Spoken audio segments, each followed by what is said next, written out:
Hello, welcome to this week's Brewers Insight video. Today I'm drinking Self-Portrait by Beak Brewery. Beak Brewery has been set up by Robin Head Foreman, who is ex-Burning Sky. So obviously you can expect them to deliver simply excellent beer. This is a 4.5% pale using Galaxy as the main flavour and aroma hop. This is backed up by Vic Secret. Now both of these are Australian hops and they go perfectly together. They really are a showcase for Australian hops. Having spoken with Robin about the recipe for this beer, it's a simple malt bill using pale malt and both malted and flaked wheat. Now that sounds like it could get pretty sticky to me, so if you're looking to replicate, I would advise some oat husks and to keep the sparge temperature up. This will keep the grain bed fluid. It will certainly help with the sparge. No oats were used in this, as Robin wanted a lighter beer. None of the thickness that oats can add, as we've spoken about previously. This really lets the hops shine through. So when brewing this style of beer, there are a few pitfalls, but let us concentrate on oxygen control, or more precisely, keeping oxygen away from both the fermenting wort and the finished beer. The only time we want to encourage the combination of oxygen and wort is just before pitching the yeast.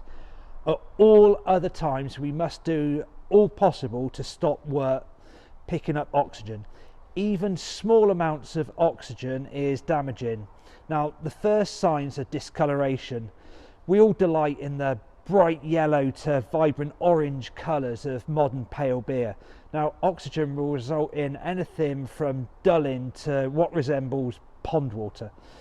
Further contamination results in that slightly to heavy taint of sherry, kind of cidery flavour, and heavy contamination results in a taste that is exactly as wet cardboard smells. I think that the best way to describe this contamination is that at the very least it dulls colour, aroma and flavour. As brewers, how do we do our utmost to keep oxygen out? The first time that contact can be an issue is during the mash. We need to keep splashing of the wort to an absolute minimum. This means stir gently, and if you have a system of returning wort to the mash tun, now this may be herms or rims or simply recirculation, then make sure that the return is under the surface of the mash. Next, during transfer from one fermenter to another, this process needs to be limited, and it really is the single most useful part of a conical fermenter. If you do need to transfer, then make sure the equipment and the beer is cold and it's completely flush with CO2. Again, no splashing, and making sure that the beer added to the second vessel as low as possible. This is added under the surface of the beer.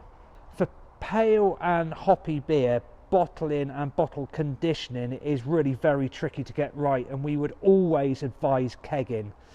Empty kegs and transfer lines have to be flush with CO2. Again, both beer and equipment is best cold. CO2 can be used to add head pressure to your fermenter, enabling closed transfer, and this is key. We have a couple of very economical and simple kits that allow closed transfer from almost any fermenter, even the plastic bucket type. One tip that Robin suggested is to transfer beer from the fermenter to a keg a couple of gravity points before fermentation is finished. Now, if you cut the dip tube of your keg, you need to take off just a couple of inches. You can then dry hop within this keg. When the beer is ready, you can carry out a keg to keg transfer. This is pushing the beer with CO2, utilising the beer outpost on both kegs. We also have a very simple kit for this job, and one that contains an inline filter to catch any hop material that might be present. One last point to look at is oxygen control using Brutan B. This is added to the mash liquor and or the kettle. Now the science behind it, I must admit, this does go somewhat over my head, but the results mean that the wort is far less likely to pick up oxygen. It's used extensively in commercial breweries on the continent, and we have it available in homebrew friendly packaging. For further research, you need to Google low oxygen brewing, and I'll add a link on the blog post. That's all for this week. Cheers.